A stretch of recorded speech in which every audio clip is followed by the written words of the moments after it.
outside, I see the born of no return. It's just ahead now, it's just ahead now. Can't you see we're rushing for the end? I see the point of no return. Now see the point of no return. It's just Well, good evening. I'm Gary Hendershot. You're listening to Wide Awake News on the Ernst Radio Network, and man, you betcha, it's Tuesday again. Tuesday, September 9th, 2014. I tell you, time just keeps on spinning. You know, we're already moving in towards fall. Had some nice weather here in Northern Virginia last night. I want to tell you, we had a little bit of a storm over the weekend that seemed to settle things down a good bit. And last night, for the first time in a long time, got to sleep with the windows open, had temperatures about 60-ish. Fall is one of my favorite times of the year. It's a very pleasant time of year. Also, you know, it's time to start putting away all your prep supplies for the winter months, so I hope you got your storable food and whatever else, because you know this winter is liable to be a bad one. The Farmer's Almanac says batten down the hatches. The global warming folks are going to have to take this winter off, maybe come back next winter. This is going to be a cold one, according to all the pundits. So yeah, you might want to check out the generator, make sure that it's still working, make sure you got, plenty of candles laying around, and you might even want to invest in a new snow shovel. I haven't bought one in a few years, so it's probably about time. Well, September 9th, 2014. It's kind of a big day for techies. And yeah, you betcha, all the Apple fanboys today are having a nerdgasm. You betcha. Yeah, the new Apple iPhone was announced today. And I understand they'll be taking pre-orders for this fancy new iPhone, dubbed the iPhone 6. They'll be taking pre-orders on September 12th, just a few days away. And the new phones, they expect to actually start delivering these phones on or about the 16th. Now, you know, what is the big deal? Okay. You know, it's yet another huge smartphone. But, you know, to the real techies out there, this is serious business. Now, this new phone is supposed to have like 1 million pixel high-def screen. I still can't for the life of me imagine watching high-def movies on a telephone, but hey, I know there are people out there who do. It's also supposed to be able to capture video, you know, the camera on these things. A lot of people don't use a Brownie or an Instamatic anymore. You know, their phone does everything. Nowadays, these smartphones, they got a camera on them. Understand this new camera has slow motion video capabilities. You can shoot a video at 120 or maybe even 240 frames per second, then play it back at the more usual 30 frames per second and get slow motion video of that guy in the Darth Vader outfit whacking you over the head with his club for taking his picture. Okay, that sounds exciting. Apparently this thing's also got faster Wi-Fi in it. They attribute that to the use of something called a A8 chip, supposed to make graphics about 8 times faster. Here again, it's intended for those who do graphic intensive operations on their telephone. You know, I guess my age is showing, but you know, if I want to watch a high-def video, you know, I got a computer here with 4 HD monitors on it. You know, and I can actually see the screen. But, you know, hey, again, I'm not going to judge people who want to watch videos on their telephone. I just think it's a bit odd. But, you know, the iPhone is big for Apple. The iPhone contributes about a third of Apple's total revenue. And because Apple has not really released anything new since the iPad was released back in 2010, this new iPhone 6 is being heralded as, you know, the latest and greatest thing, and is intended to get everybody excited to go out and trade in their perfectly good iPhone 4 for this fancy new one. Now, they're also coming out with something called a iPhone 6 Plus for those who consider the standard iPhone 6 to not be quite big and bulky enough. Now, apparently the difference is it's going to have, let me see here, what is it? It's a 5-point-something screen, 5.5-inch screen instead of the 4.7-inch screen on the standard phone. Now, here's the deal, okay? Back in the day, when dinosaurs roamed the earth, I had a key to the executive washroom. I was a big shot, okay? I got a, you know, 6-figure salary, and I had me, you know, a corner office and a secretary with big, but, you know, back in the day, the sign of a true executive was the guy who had the biggest car and the smallest phone. That just gives you an idea how things have changed. Now, here in my hand, now for those of you on listening on Ernst Radio, I'm sorry you can't see this visual here, but I still have my vintage 1996 Motorola Razr flip phone. Now, I'll tell you, that was a good phone. It was small. It did well on batteries. The sound quality on it was darn near as good as a hardwired phone. That phone there, I truly admired. Very lightweight, easy to carry, and as a phone, it did an admirable job. Now, I will agree that no, I wasn't going to use a Razr to send and receive email. That would have been a painful experience. Some people tell me that this phone had the ability to browse the internet, and you could text on it too, but I don't think I ever did. But, you know, that was a very good phone. Truly enjoyed it. But, you know, got to keep up with the times. So, you know, long about last year or so, you know, I got this thing here. This is a Galaxy S4 from Samsung. This is my current phone. Now, I want to give you some, you know, an idea here. You know, again, in the video, you can see how much bigger the Galaxy is than the Razr. I mean, it's quite a bit heavier. And to be honest with you, the sound quality on this so-called smartphone is so bad that I had to get me one of these, you know, Bluetooth headpiece things, you know, so I could actually hear the person I was talking to. There are some other annoying things about it. You got to do some weird finger maneuvers to get it to answer the phone. I have been known to miss a call on this thing because I couldn't figure out how to get the darn thing to answer the call. With the Razr, it was just a simple matter of opening up the darn phone and you'd answered your telephone. This thing here is a little bit more cumbersome. Now, I will grant you that I can actually send and receive emails on this phone. I have yet to find that to be of significant value to me in my business dealings. You know, I guess it's nice. You know, I typically what I'll do is I will receive an email on this, and if it's real important, I'll drag out my laptop where I got a keyboard and can actually type an email properly.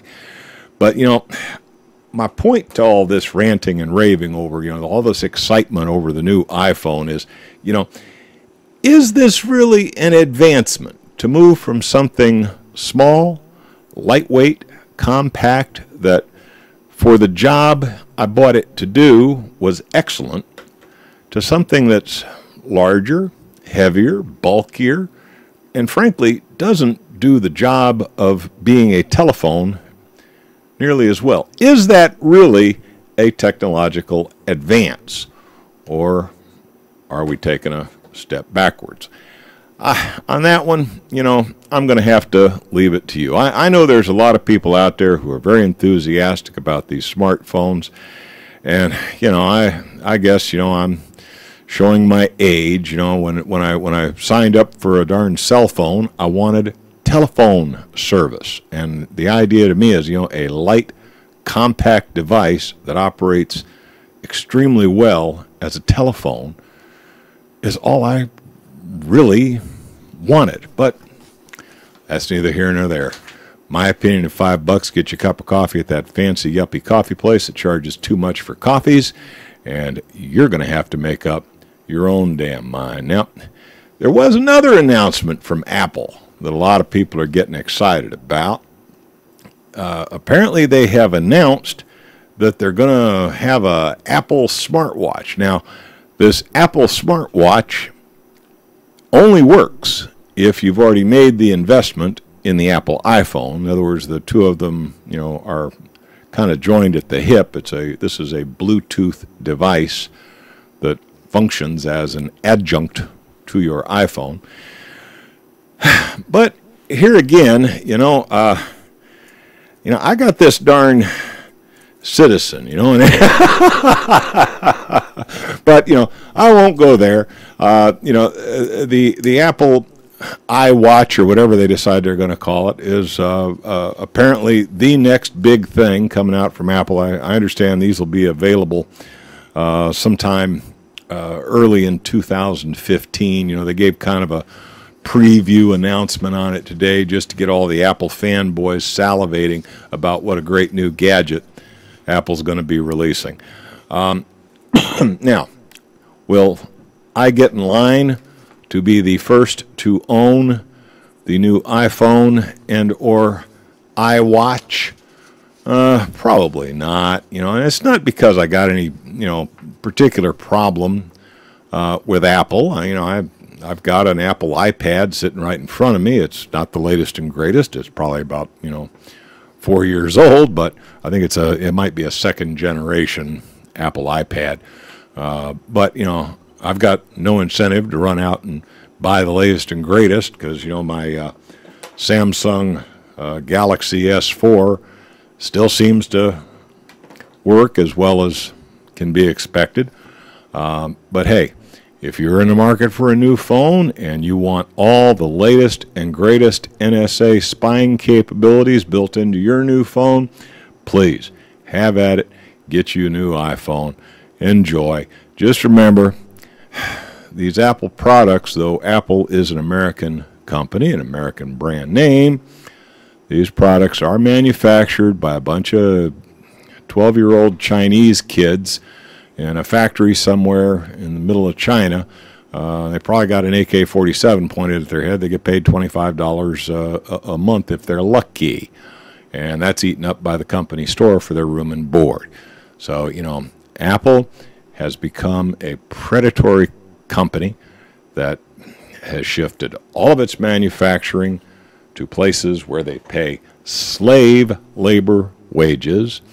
And if you really feel that you should support them in their conquest of economically challenged nations, you have at it. Like I say, you got to make up your own mind on such things. Now, I just want you all to be reassured. I do indeed still just love Obamacare, but the news has been kind of light on Obamacare news. Just hadn't been a whole lot. I think the last thing I heard is that since Obamacare was released, there are actually less people with health insurance today than there were before Obamacare, because a lot of people who had plans in effect, their plans got canceled and they can't afford the new stuff that's required under Obamacare. So, that was the last one I heard. I think I heard that one about 2 weeks ago. I also heard that Obamacare has cost the U.S. economy roughly $22 billion that we can ill afford, and less people are insured today than before Obamacare was enacted. So you betcha, as always, I just love Obamacare. It's just I don't really have any interesting articles on them during this last news cycle. Now, one of the big attractions that was promoted with this release of the new iPhone is that you're apparently going to be able to use your telephone as your wallet. Now, I'm not sure exactly how this is going to work, but apparently you go into your iPhone and you tell it what all your credit card accounts are and all that good stuff. And when you get up to the checkout register, you can point the camera at the billing device, and it puts up a special little code that the iPhone can read. The iPhone reads it and says, "Okay, I'm agreeing to pay this amount," and it just automatically tags it to your credit card or some such thing. And I'm sure the nasty details of how this transaction works will come out soon, but the idea is eventually all you will have to carry on you is your iPhone, and it has biosensors on it that detects your fingerprints, so only you can pay using the iPhone, and this is supposed to be the new safe way to pay for product that you'd like to buy. Okay, maybe not. I think I'm still going to keep some cash in my wallet, but again, I'm old school. I will probably never put my credit card information on an electronic device any more than I would hang nudie pictures of my significant other on the cloud. I'm old school. I'm not ready to make that leap of faith that, my account information is going to be properly protected. But, there are folks out there who think cyber currencies are the big wave of the future, that, cash is nothing but trash, and people are going to eventually use some sort of cyber money instead of transacting in cash. Some welcome this, some, like me, old fogies, are saying, we used silver coins and we liked it that way. But, hey, got to acknowledge the fact that, change happens, whether we like it or not. Well, one of the interesting things that came out in the news this past week is that there has apparently been a marriage between Bitcoin and the second biggest online payment company, PayPal. Now, a couple interesting things about this. If you are a regular shopper with eBay, say, and you buy product and or sell product on eBay, you may indeed be able to purchase product from eBay vendors using Bitcoin, and you may be able to accept Bitcoin if you're a vendor for purchases that somebody might want to make. And PayPal acts as the in-between. I assume taking a little piece of the action, because I tell you, nobody does this because they just like you, okay? You got to figure if PayPal's going to stand between you and your purchaser, or you and the person you are buying from, PayPal, they're going to get a little piece of the action. Okay? That's just, the way it goes. Right now, if I'm a seller on eBay and I wish to offer my product to somebody for purchase, and they pay me using PayPal, I get hit with a fairly significant merchant charge, a merchant fee, for allowing PayPal to act as the go-between to ensure that I get paid and that the person on the other end gets their merchandise. The same is true with credit cards. If you buy something from your local merchant using a credit card, he has to pay. He has to pay a little piece of the action to the processing center that handles the financial transaction.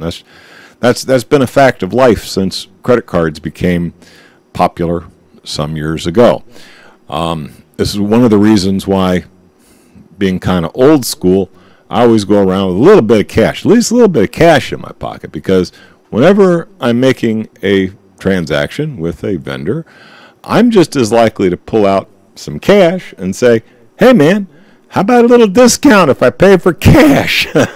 I'm hearing the music. I do have to step out of here for a moment while the studio sells some goods, but I'll be back with some more barking at the moon in just a few minutes. Hang in there. Alrighty, we're back from that blatantly commercial interruption to tonight's festivities. All right, let's see. We talked a little bit about my love of Obamacare. In other health news, now some of you might remember that a few weeks ago I was complaining that I had one of these summer colds. I was really feeling a little under the weather, and to be honest with you, I'm still not over that darn cold. It migrated from my sinuses, got down into my chest, and I'm still coughing stuff up almost a month later. It's kind of annoying. Usually, you bounce back from one of these colds, okay, you're sick as a dog for a day or two, and 3-4 days out, you're back on the mend, you're back to work, everything's fine. Well, this has been a very persistent virus, whatever virus it might have been. Well, it may just be that I was infected with this mystery bug that's going around in a lot of states. As a matter of fact, 12 states of the Union are recording rather severe infections of what's called a enterovirus EVD68. Okay, now, is that the virus I had? I have no idea. And no, it didn't seem to impact me nearly as bad as it has impacted some youngsters. In particular, youngsters that might have had other respiratory ailments. Say, your kid has asthma. This particular viral infection can put your kid down in a hospital bed requiring assistance to breathe. That's how bad this thing's got. Now, okay, is this some new and exotic bug that we've never seen before? No. This bug was known back in the 60s. It is strangely related to that virus that went around in Asia called SARS. Remember that one? Remember the SARS infection? Took out a lot of people in China, and it went rampant in the Asian community up in Canada. Killed a lot of people. I mean, this was a serious infection. It's also related to a viral infection called MERS that seems to be running rampant over in the Middle East. This one seems to be, I don't know if it's picking on people of Arabic descent, Semitic peoples, but it just seems to work out that way. That's where there's clusters of this infection showing up. Now, here in the United States, nobody's really put a fancy name on it like a SARS or a MERS or anything. And when you put their feet to the fire, they instead of giving it a fancy name, They just tell you, no, it's enterovirus EVD68. Well, you know what enterovirus C68 is? Yeah, it's polio. Yeah. So, you know, this particular virus can be nasty. Now, in most folks who get it, you're going to get a nasty case of the flu, similar to what I had. You know, you're going to get, you know, the upper respiratory congestion, and you're going to be messed up breathing, and then it's going to settle in your chest. You're going to be coughing for 3 weeks or so. You know, most folks who are reasonably healthy, that's how it goes. So, you know, that is why you're not hearing about, you know, this wild virus that's killing all sorts of people. For most folks, this thing's like a really nasty summer cold. But to those who already have respiratory systems that are, shall we say, challenged, like young kids with asthma, this can be a very serious infection. Anyway, that's happening here close to home. Over 1,000 kids. Frankly, they don't even have room for them in the hospitals at this point. They're telling you that unless it's serious and the kid can't breathe and needs assistance breathing, you know, don't even bring them to the emergency room. You know, just, you know, take, you know, there's really nothing they can do. Your immune system has to combat this thing and beat it. Now, obviously, you know, if you do have asthma or some other respiratory ailment and you get this thing, yeah, you're gonna need to see somebody in an emergency room. You know, big boys love their toys, right? You know, we talked about, you know, the latest civilian technological whiz-bang gadget with this latest Apple announcement. But, you know, I have to throw a little bit of military nonsense in there, too. How about this one? Army laser weapon passes big test, cuts through fog to take down drones. Now, why is this so exciting? Well, this thing is a laser-type weapon. Now, lasers don't usually do real well through atmosphere. They don't do real well through clouds. They don't do real good through smoke. One of the ways you defeat a laser is to, you know, throw smoke, and that diffuses the laser beam, and, you know, they can't do nothing. You know, they can't burn through it. Well, this new gizmo that the Army's playing with can automatically refocus the beam to compensate for fog and smoke, what they refer to as battlefield conditions. And yes, they used it to shoot down some mortar fire and some drones. The test unit that I'm showing in a picture here, for those of you who are watching the video portion of the presentation, this thing is a 10 kilowatt laser.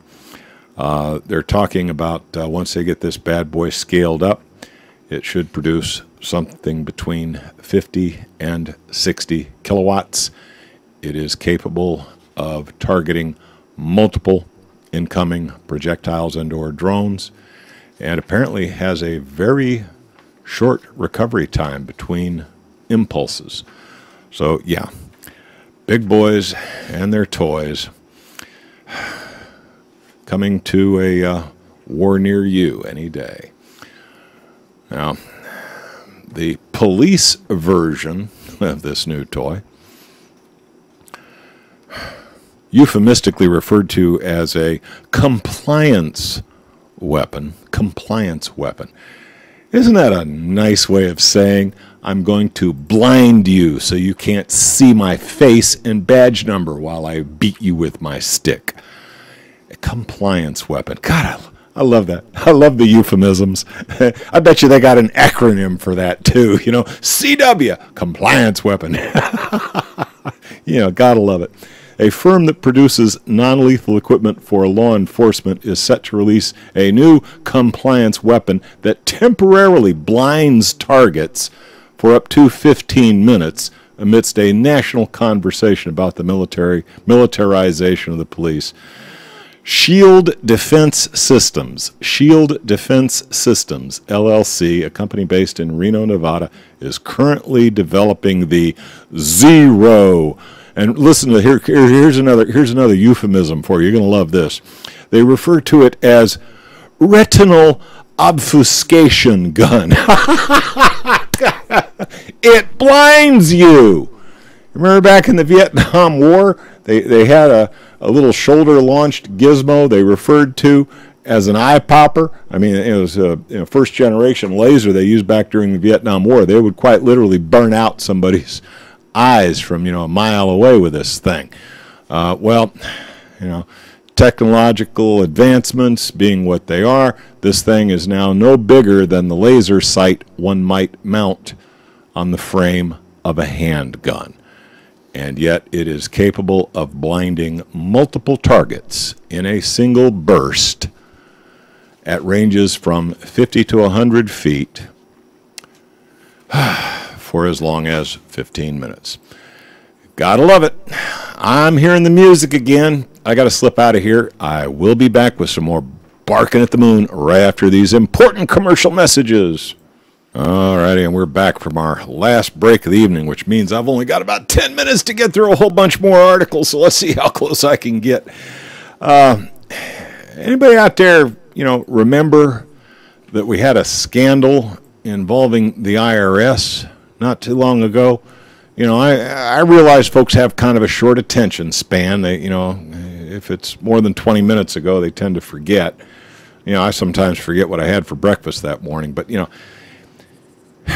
we did have this issue where the IRS was accused of targeting conservative nonprofits for special scrutiny, And Lois Lerner lost her emails, and then, the emails turned up. But boy, they're just so hard to get. And come on. If you think about it, you will remember that story. Well, just to remind folks that, what goes around comes around. And I'll tell you, it just keeps going and going and going.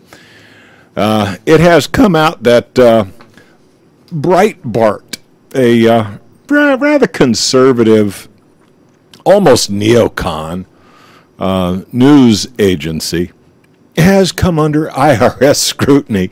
And the interesting thing, and the reason I'm kind of giggling about this, is that most of the interesting articles that I've used in my presentations over the last few months related to the Lois Lerner thing and the IRS scandal and all that were sourced from Breitbart. Now, I have no idea if the IRS has targeted Breitbart for special review just because Breitbart has been particularly critical of the IRS. I can't prove that, but, the idea that the IRS might be used as a weapon against political adversaries, I think, is common knowledge. I don't think that in and of itself requires any proof. It's like, the sky is blue. Now, do I really need to prove that to you, or are you, as a human being, capable of discovering the truth in that for yourself? The fact that the IRS is used by politicians in power to punish their political adversaries is a well-known fact. I don't really think that requires any additional proof on my part. But as always, hey, you consider, make up your own damn mind. But I think if you look at the facts, you'll probably come to about the same conclusion. I'll go ahead and skip that one. We talked about this enterovirus that's flitting around the U.S. right now, and we kind of think that's bad because it's happening right here. But I tell you, in Africa, they got it bad.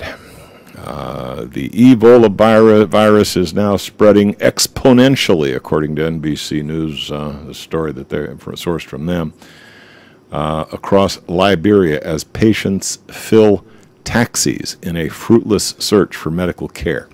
They get in a taxi and go riding around town from hospital to hospital to hospital to hospital trying to find a bed. They got no place to put all the infected people. There are bodies in the streets. There is a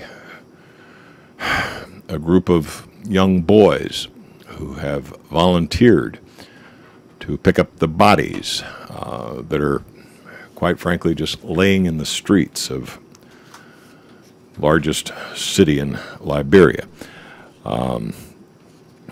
In Sierra Leone, another doctor for WHO, the World Health Organization, has tested positive.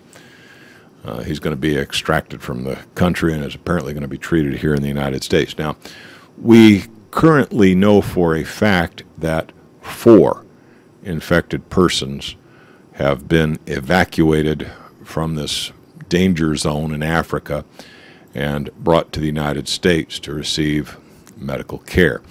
However, there are numerous flights. As a matter of fact, an airline has been chartered to bring numerous people back from the area who may or may not be infected. They're being brought back due to suspicion of potential infection.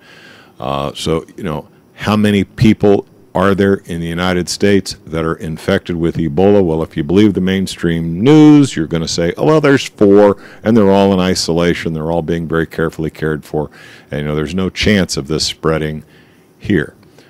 Well, in fact, there are routine flights coming out of the area carrying persons who may have simply been exposed and are not yet showing symptoms. They're being monitored here in the United States to see what happens. And the assumption is that, you know, being here in the United States, they'll get faster, better care.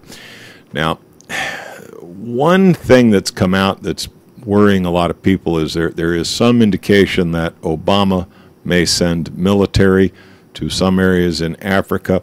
And they're thinking, oh, you know, here we go, another war. Well, you know, what they're thinking about doing is they're thinking about setting up special triage centers for Western medical personnel who have volunteered to go into the area who may become exposed. Okay, now say you're a Canadian doctor, or U.S. doctor, or a French doctor, and you put up your hands and you say, yes, I'm willing to go to this terrifying area and do the best I can to treat these people who are in need. Now, it would probably be easier to get you to volunteer to do this dangerous duty if you were assured that somewhere off a little bit away from where the worst of it is, there's a special treatment center where you can be rushed. You know, if you become exposed to this thing, you can be rushed over there and treated rather than having to get on an airplane and ship your butt all the way back to the U.S. or Europe. Okay? That is their intent. The intent is to send military to protect these special areas where they're going to guarantee these Western physicians that they will get special care if they happen to become infected. The biggest problem they're having in Africa right now is the lack of care. Their doctors and nurses have been decimated by this disease. They were some of the first to be infected because they were right there on the front lines, initially did not realize what they were dealing with. They then became infected, and God knows how many people they in turn infected. Now we know what we're dealing with. The problem is, in many of these areas of Africa, all the medical workers have already been taken out by the disease. These people need help. They need help bad. They need help fast. Now, if you're going to get these Frenchies, if you're going to get these Canucks, if you're going to get these Americans to volunteer to go over to this area, you're going to have to promise them combat pay and guaranteed quick response treatment if they happen to become exposed. I mean, this disease is bloody deadly. So, yeah, there is a possibility that U.S. military might be used to guard these special medical centers where they will take these Western doctors should they become infected. Now, you know, I got to think both ways on this, you know. I mean, I don't want to see all those people in Africa get absolutely no medical care. it's a bad situation right now. And yeah, I can understand if I was the doc in Canada or the U.S. or someplace in Europe, and I was thinking about going there, I'd be scared to death. Holy cow, it's so easy to be exposed to this thing. What guarantee do I have that I'll be taken care of if I get exposed?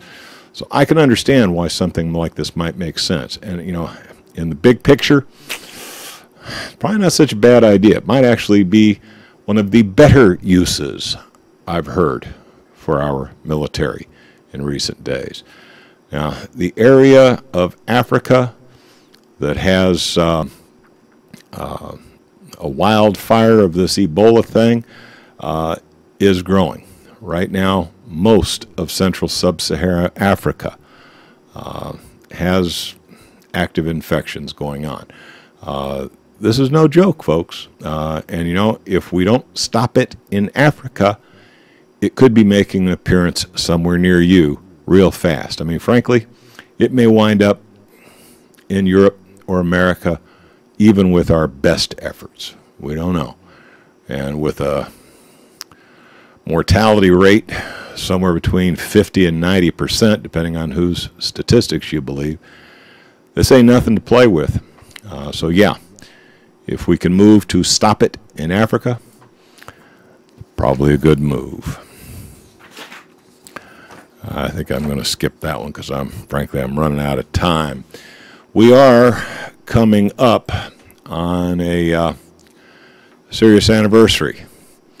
Yes, in just 2 days, it will be the 13th anniversary of the 9/11 attacks. Now, I'll tell you, at least here in the United States, things have changed a lot since September 11th, 2001. The last 13 years have been an embarrassment to many of us. Instead of taking it like a man and saying, damn, well, some son of a bitch hit us, let's step back and figure out just who it was, we just immediately went off half-cocked. I say we. I mean, did you? I certainly didn't. I wanted to know who the hell did it.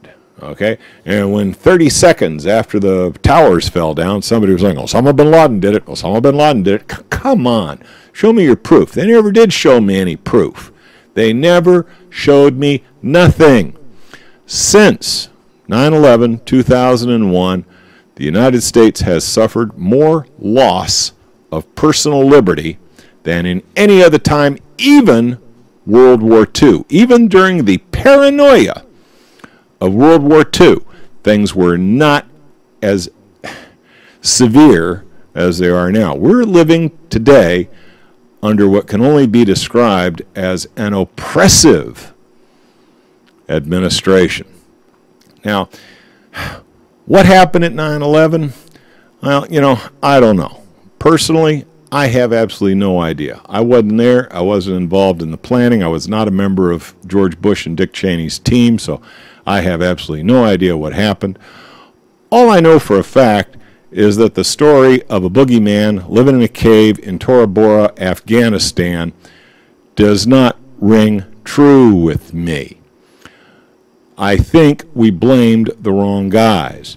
I think that the real crooks were a lot closer to home. I think that, in the long run, as history looks back at this period in time, it's going to be viewed as America's Reichstag fire. And I do believe that the United States gave up when it traded an illusion of security for all that liberty. I'm hearing the music. That's it for me. I've done enough barking at the moon for this week. You betcha. I'll be back next Tuesday, and we will do it again. Good night, all.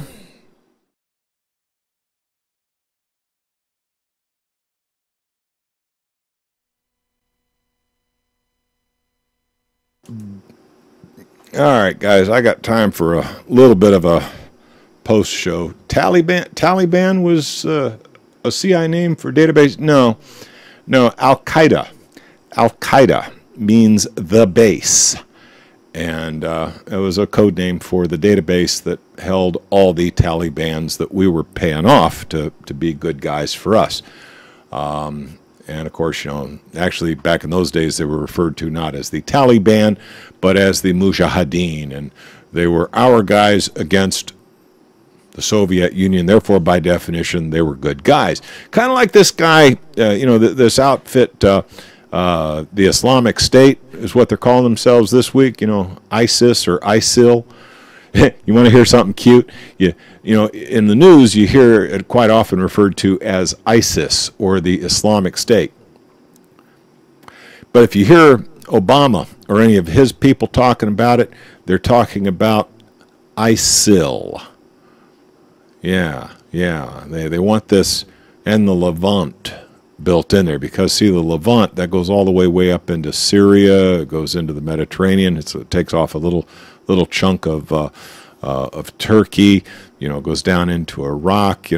Even touches on a little bit of Iran. That area is referred to in Arabic as the Levant. Okay, so if you've got an enemy that's calling himself Islamic State of the Levant, see, that includes Syria and Iran. And they really do not want to be limited to just kicking these guys' ass in Iraq. They are really, really, really looking for an excuse to go kick their ass in Syria, too, because they really want to kick Syria's ass. They really want Assad out of there. And, oh, boy, do they want to kick Iran's ass. I mean, they've been trying to find an excuse to go kick Iran's ass for, as long as I can remember. So, this outfit, as long as it was, fighting against Assad, they were okay. But as soon as they came down into Iraq and started messing with it, here's the other deal. There is no ISIS. There is no ISIL. There is no Islamic State. Okay, this is all a propaganda war. The people who we are bombing and blowing up in Iraq, they are local freedom fighters. They don't like the U.S. imposed government in Baghdad, and their intent is to cut a chunk out of that country. The Kurds want their piece up in the north, and this other group, they want their chunk out of the middle. And they can say, okay, the U.S., you can have your piece down in the south, but we want our piece of turf. But because they're not supporting, the U.S. dollar and the U.S. way of doing things, they got to go. So we got to hang some kind of scary name on it. Well, we already used Al Qaeda. We got to come up with a new name. And Bin Laden's already dead. So who are we going to have them check under their bed? Oh, I know. Let's have them check under their bed every night for this boogeyman named Baghdadi. Yeah, that sounds. Almost sounds like a Hanna-Barbera. My wife likens it to El Kabong and Baba Louie. So, look, this whole dance that they're doing is all intended to get you scared so that you don't complain when they invade Syria. Now, here's the deal. Assad in Syria, he likes this ISIS, ISIL, Islamic State. He likes them even less than we do. And when the United States put on the table, we're going to go kick these guys' ass. And we don't care if we're going to kick their ass in Iraq. We don't care if they go into Syria. We'll go kick their ass in Syria. And Assad said, hey, look, I'm willing to be a team player here, okay? I'm on board because, I like to kick these guys' ass too. I mean, I'm willing to cooperate, even though I'm not real happy with the U.S. right now because they've been trying to get me killed for the last 10 years. In this particular instance, I am willing to, forget the past and become a team player and go in with the United States to kick these guys' ass. But, if you're going to come kick their ass here in Syria, you got to do it with my approval. You cannot just, invade Syria. We are a sovereign nation.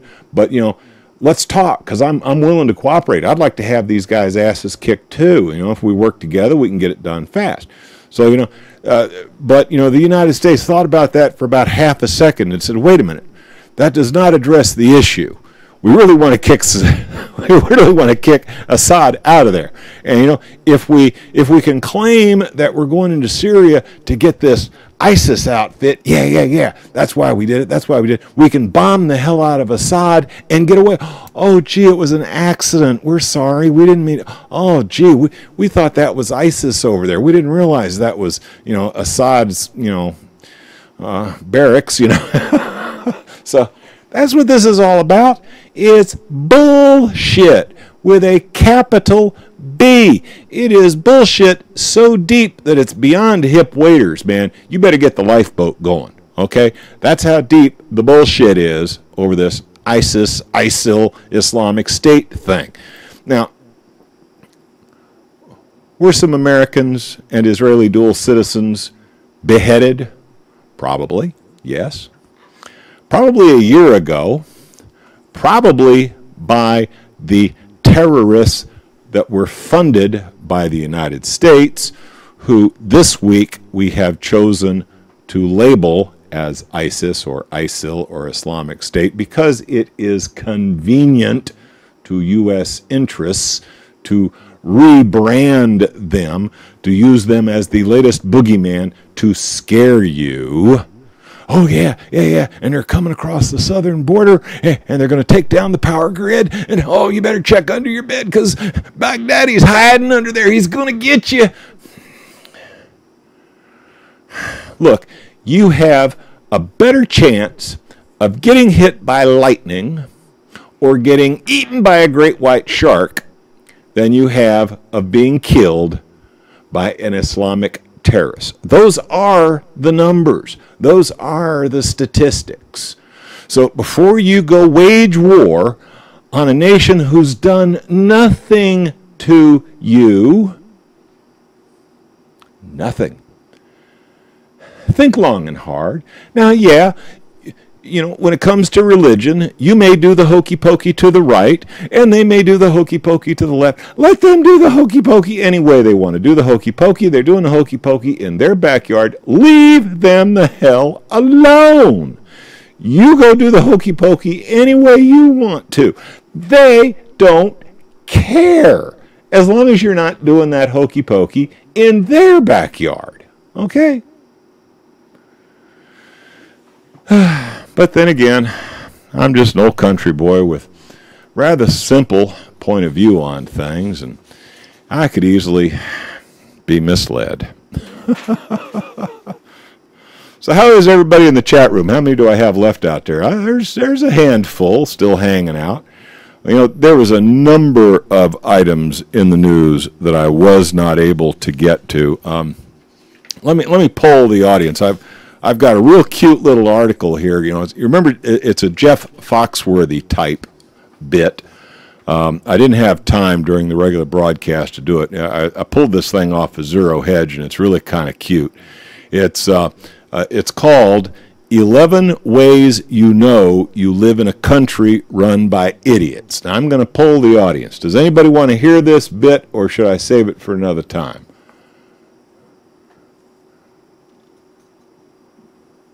Okay, I'm not sure anybody really wants to hear this. Hardcore pot stickers is what they're saying. Ebola should be the biggest fear. I don't know. Okay, Maury says he wants to hear this Jeff Foxworthy bit. Anybody else out there want to hear this? Okay, I've got a couple votes. Okay, okay. I'll try to do this in my best Southern Jeff Foxworthy accent. Let's see if I can pull this off. You know, I gotta get ready for it here. Maybe I should drink a beer and say to my buddy, "Hey, Bubba, hold my beer and watch this." You know. All right. This bit is called 11 Ways You Know You Live in a Country Run by Idiots. All right, here we go. If you get arrested for hunting or fishing without a license, but not for being in the country illegally, you live in a country run by idiots. Okay, should I play the laugh track? Should I play the laugh track on this one? Okay. If you have to get your parents' permission to go on a field trip or take an aspirin in school, but not to get an abortion, you live in a country run by idiots. Okay, everybody. I guess I need a laugh track, oh well, here we go. If you have to show identification to board an airplane, cash a check, buy liquor, or check out a library book, but not to vote, you live in a country run by idiots. I don't know, did that make any points? If the government wants to ban stable, law-abiding citizens from owning gun magazines with more than 10 rounds, but gives 20 F-16 jet fighters to the crazy leaders in Egypt, you live in a country run by idiots. I don't know, I'm not hearing any laughter from the audience, so I don't know if these are making any points or not. Let's see. If, in the largest city of your nation, you can buy 2 16-ounce sodas, but not a single 24-ounce sodas, because 24 ounces of sugary drink might make you fat. Blah, blah, blah. You live in a country run by idiots. Okay. Yeah, I thought that was pretty funny. Okay. If an 80-year-old woman can be strip searched by the TSA, but a woman in a hijab, that's one of those black bags the Arab women wear, is only subject to having her neck and head searched, you live in a country run by idiots. If your government believes that the best way to eradicate trillions of dollars of debt is to spend trillions more, yeah, you guessed it, you live in a country run by idiots. Okay. I think some of these are pretty funny. I think some of these are definitely Foxworthy worth. All right, let's see here. If a 7-year-old boy can be thrown out of grade school for saying his teacher is cute, but hosting a sexual exploration or diversity class in grade school is perfectly acceptable, you live in a country run by idiots. Gotta love it. If being stripped of the ability to defend yourself makes you more safe, according to your government, you live in a country run by idiots. All right, now, what do you think? Were those, were those reasonably funny? Yes, pathetic but true. Hey, did you hear what's come out on the MH17 flight? This thing in Ukraine, although it appears that the ceasefire is still holding, but that MH17 flight, that Malaysian airliner that fell out of the sky in Ukraine, we forget so soon. And, they will purposely drag this thing out and drag this thing out and drag this thing out, for 2, 3, 4, 5 years until everybody's forgotten before they finally fess up to the truth. And the black box, there's apparently a cone of silence being used by the countries involved. Everybody's agreed not to talk about it because basically the evidence does not fit the official narrative, kind of like 9/11. Frankly, I don't care what took the towers down on 9/11. I don't care if it was nanothermite or micronukes or space-based beam weapons or, aliens sneezing. I really don't care what took those towers down on 9/11. Y'all can just argue about that one until you're blue in the face. I don't care. What I do care about, and what all of us ought to be able to agree on, is that the official narrative was, you guessed it, bullshit. Okay? And they used that reeking pile of bullshit to involve us in 13 years of nonstop warfare that will never address the real issues, will never punish the real perpetrators, will never come to a close until we just flat insist that it's over. Okay? That, I think, we can all agree to. And this, MH17 flight is just another example of what was to have been yet another false flag. Why would the Russians shoot down a Malaysian airliner? What advantage does it give them? Why would the Eastern Ukrainians shoot it down? What advantage would it give them? It does not take a rocket scientist to figure out that the only people who stood to gain anything from that airliner coming down in eastern Ukraine was the Western Ukrainians and U.S. interests. Okay, they had a significant advantage, particularly if they could frame the Russians for it. Now, a preliminary report came out of Holland today, and it says nothing that we did not already know. The one thing that they did say, they did not say specifically that the plane was shot down, okay? They did not come right out and say, somebody shot this sucker out of the air. What they did say is that the plane was brought down by multiple high-velocity projectiles. Now, does that sound to you anything like that sucker was shot down? Okay, this plane was either shot down with machine gun fire or a missile of some kind. Now, most of these missiles, what they do is that when the thing goes off, you don't actually have to hit the plane with one of these missiles.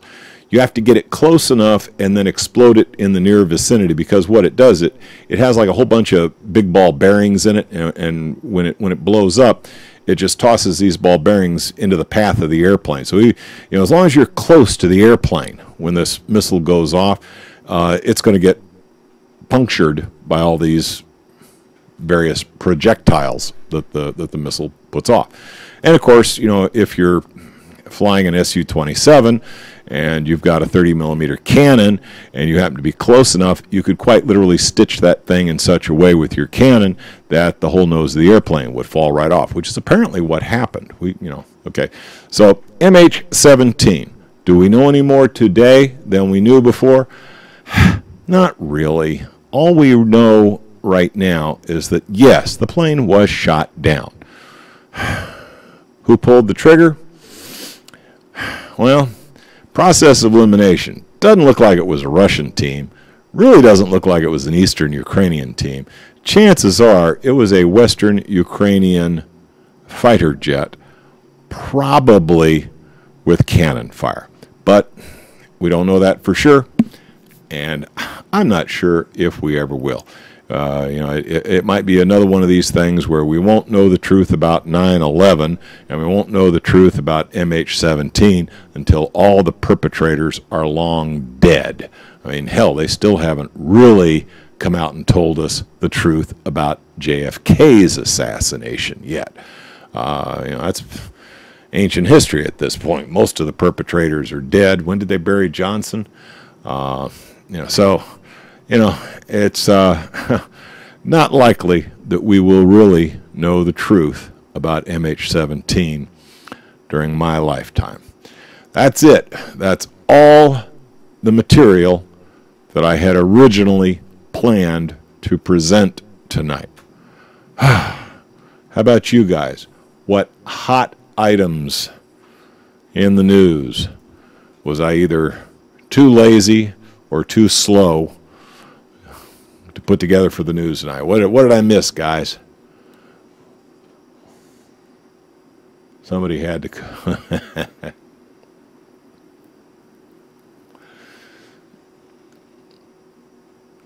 Oh, you say, the Fukushima is paybacks for Hiroshima. There was a little bit of Fukushima news. Apparently an article came out that indicates that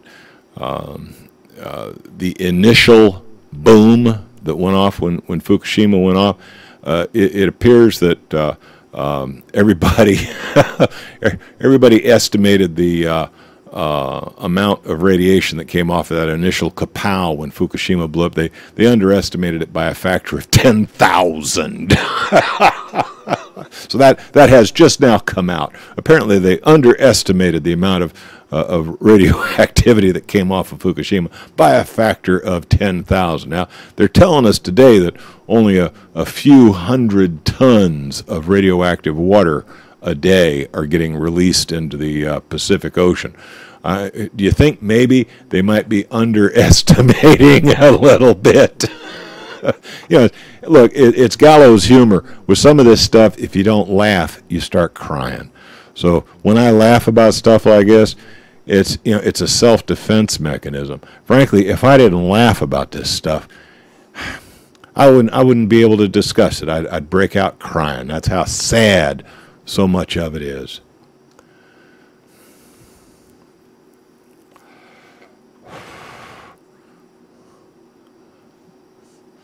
Actually, you cannot order silver coins from the bank. You can order nickels. Nickels are actually pennies. If you find old pennies, nickels are indeed worth. I think last time I looked at it, I think they're worth about 7.5 cents. So a nickel is currently worth about 7.5 cents. The reason I would encourage people to buy silver and/or gold is because it's a very handy way to store wealth, particularly in the case of gold. I mean, $1,500 worth of nickels. I mean, that's a pretty hefty package. So if you have some money that you want to stash, for a rainy day, to stash $1,500 worth of nickels, you got to dig a pretty deep hole in your backyard. To stash $1,500 in gold, all I need is about 1 ounce of that stuff. Just something about the size of a silver dollar is worth about $1,500. So in terms of being able to store a significant amount of wealth in a fairly handy, fairly portable package, gold is nice. Silver is probably easier to use for barter or exchange. I mean, if for some reason the U.S. dollar faded away into nothingness, and no, I don't believe that's ever going to happen. I don't believe there will ever be a time during my lifetime or your lifetime when something resembling a U.S. dollar with a picture of a dead white guy on it will not be acceptable as a medium of exchange. There may come a time when alternatives to dollars are more readily accepted. Say, the inflation hits real bad, and the dollar right now is worth 3 cents compared to a dollar in 1907. Okay, so compared to a dollar in 1907, back in 1907, if you had a dollar, you had a nice chunk of change there. Today, that 1907, the purchasing power that a dollar has is like 3 cents. Okay, so yes, the value of the dollar has been eroded significantly in the last 100 years. Now, say there was an instance where instead of taking 100 years for the value of the dollar to erode, suppose all of a sudden such a thing happened in 5 years or 10 years. One day, kind of like the Weimar Republic in Germany just before World War II, one day, your dollar is okay. I mean, 5 of them will get you a cup of coffee at that fancy yuppie coffee place. Then all of a sudden, the next day, it takes 50 of them to buy that cup of coffee. Whoa, baby. At that point, people might be looking for an alternative to the dollar as a medium of exchange.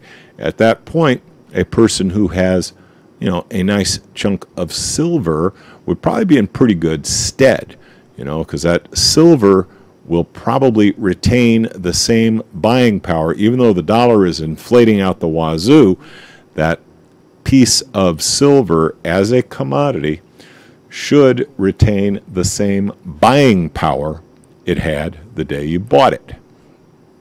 Okay, that is the argument.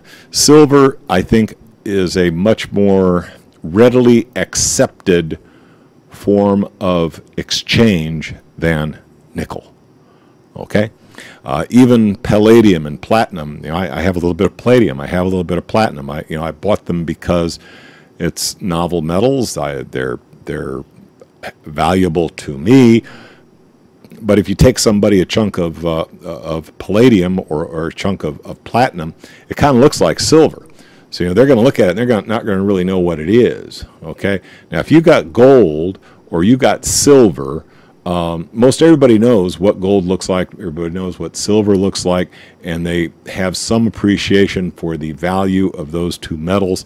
Silver and gold as medium of exchange, it's got a 6,000-year history, man. It's kind of hard to argue with that. Now, are there other metals that are attractive to stash away? Yeah, you betcha. I mean, I'm not throwing away any nickels. I am not putting any nickels back into circulation, but I'm not buying them by the roll either. You know, I'm not throwing away my pre-1986 pennies. And there's no way I'm going to put those back in circulation. Not you know, when the current penny is some zinc bus token that ain't worth a, you know, plug nickel. I mean, it ain't worth nothing. You know, I'm keeping all those old pennies. Now, am I going to purposely go out and buy, you know, $10,000 worth of copper? Hell no. I'd need a garage to keep it in. You know, even though it might be a very desirable metal to use in manufacturing and such, you know, certainly it will retain its value. As a medium of exchange, it's questionable, and to store a significant amount of wealth in copper, you got to have a storage facility to keep it in. So I think, you know, if I'm stashing something away as a medium of exchange for hard times, I think I'm going to stick with the tried and true. I'm going to stick with the gold and silver. It's just, you know, safer. But then again, I'm an old fart, and what do I know?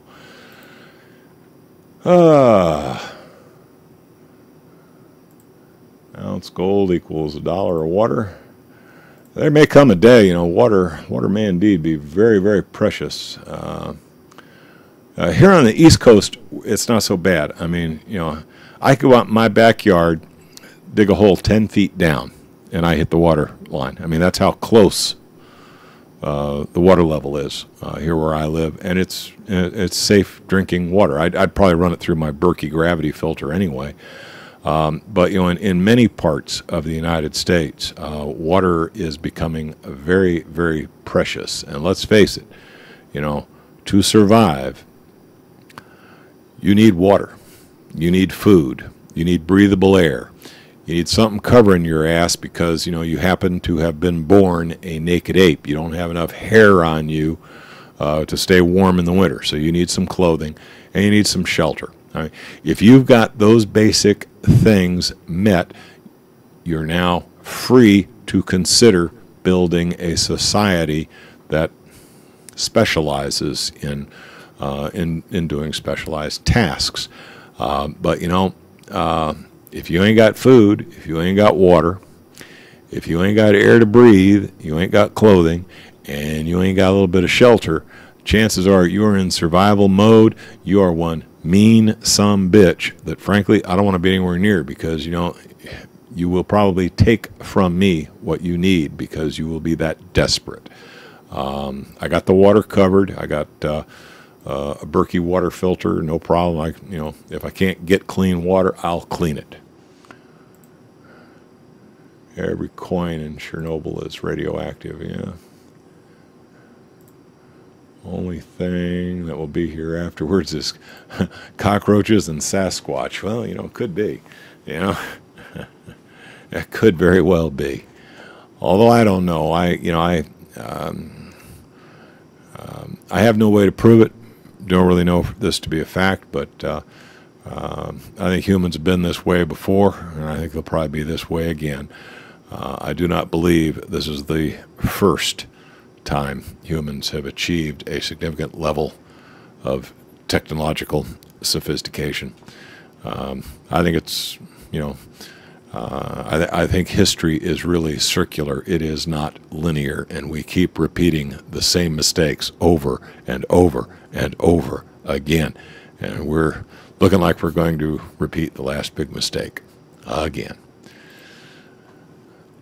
All right, guys, it's getting late. I've gone 30 minutes in overtime at this point. I still have to bundle this thing up for YouTube before I can go to bed tonight. So is there any last-minute issues we need to bring up?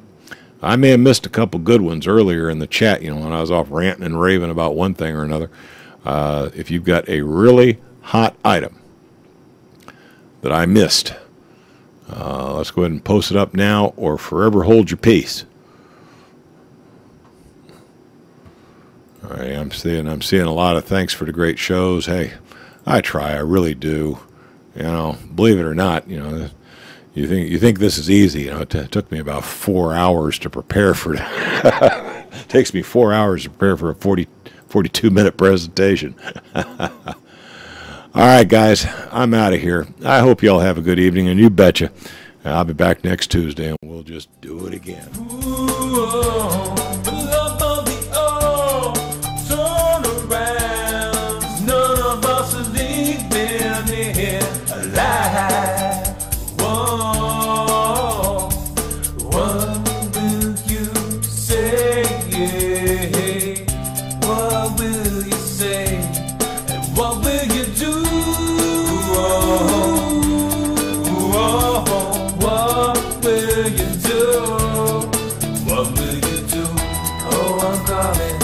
Calling out to you, won't you turn around? Oh, I'm calling out to you, won't you turn, won't you turn around?